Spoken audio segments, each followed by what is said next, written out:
Hello everyone, and today we're going to talk about data modeling. And what is data modeling? So, data modeling is the technique that we will use to design your tables and to create a database to achieve an objective, because different needs has different answers and different techniques to use and to design tables in the database.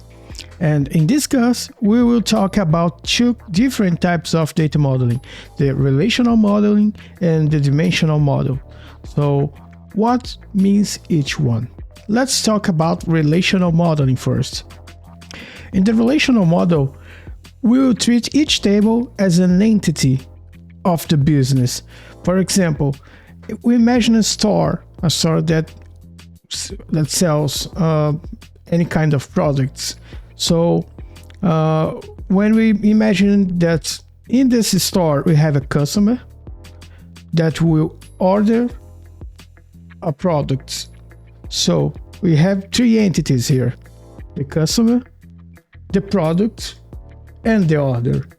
And this relationship between these three entities, we need to specify some things to better understand the needs of the business and how do we build our tables. And to better design your tables, we have some kind of normalization in the relational model. This is, as we call, the normal forms. I will not talk about all the normal forms here, but I will leave a link in the description about the normal forms so you can check more of them there. And now let's see how the relationships work. Well, in this relationship we have these three entities: the customers, the order, and the products. Let's first just focus in the customers and orders. What would be the relationship between customer and orders?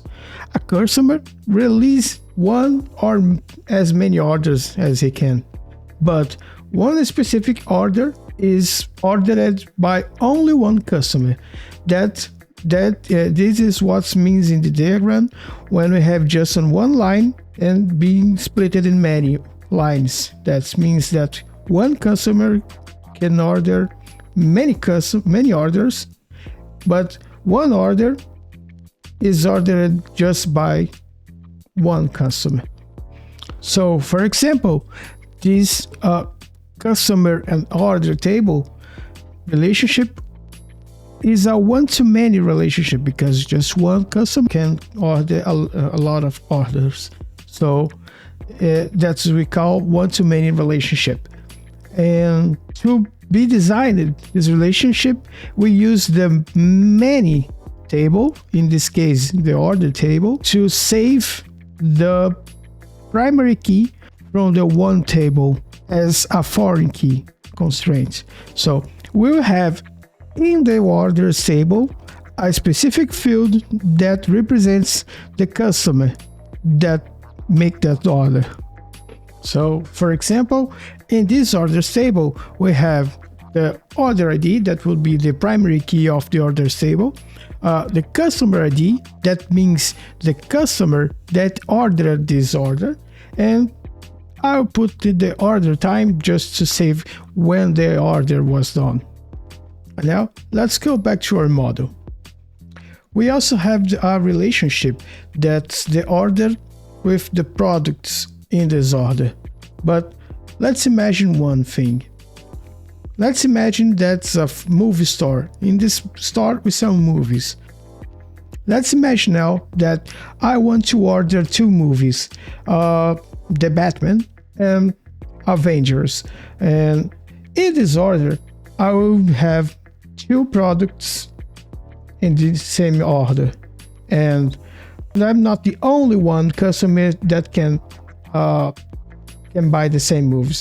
This store has a lot of these movies, so these same movies can be in a lot of orders. That's what we call a many-to-many relationships, because in one order we can have a lot of products, and these same products can be in a lot of orders.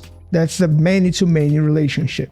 And now we have an issue, because if in a one-to-many relationship, the many table keeps the one table, the one primary key as a foreign key, when you have a many-to-many, which one would keep the another key as a foreign key?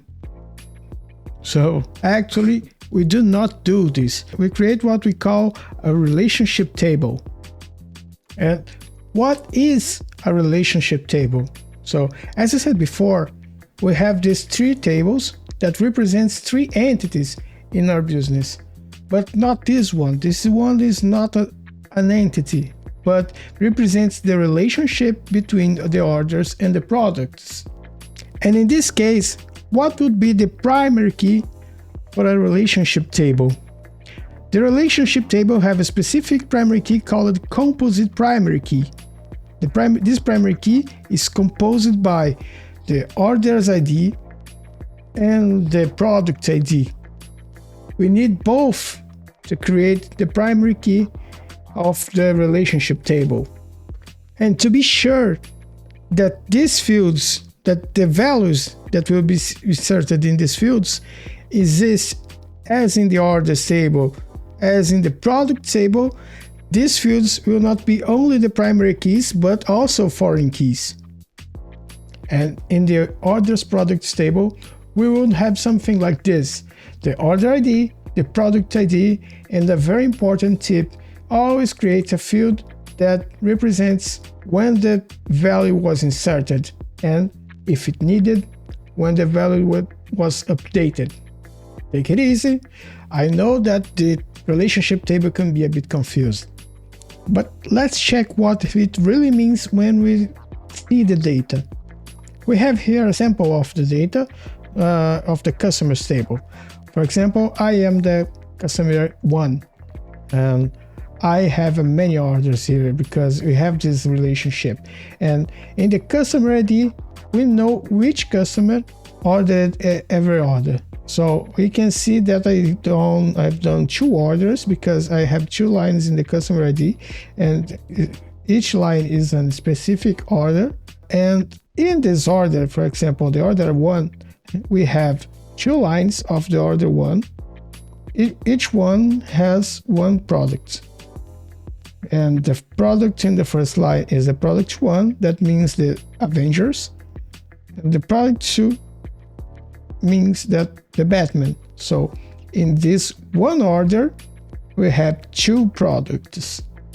That's the relationship table representing that one order has 2 products.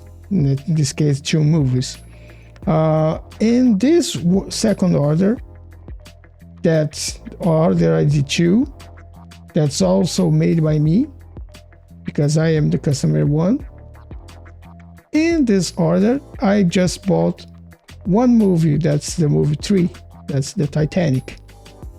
And the order 3 here was made by customer 2. That's Mary. In this order, we have only 1 product. That's the product 1. So Mary also bought the Avengers. And in the product 4, and the order 4, we have the product 3. It means that in this order, we have only 1 product, that is the Titanic. And the order 4 was made by the customer 2, and the customer 2 is Mary. We will learn how to link all of these tables using SQL. That's also part of this course. SQL means structured query language, and we have seen a bit of it, but the content of this course will be very advanced in structured query language, or SQL. And don't be scared by this, because in when you get practice, you don't even think, oh, it's a relationship table. No, it's very automatic thought about what kind of table you need to do.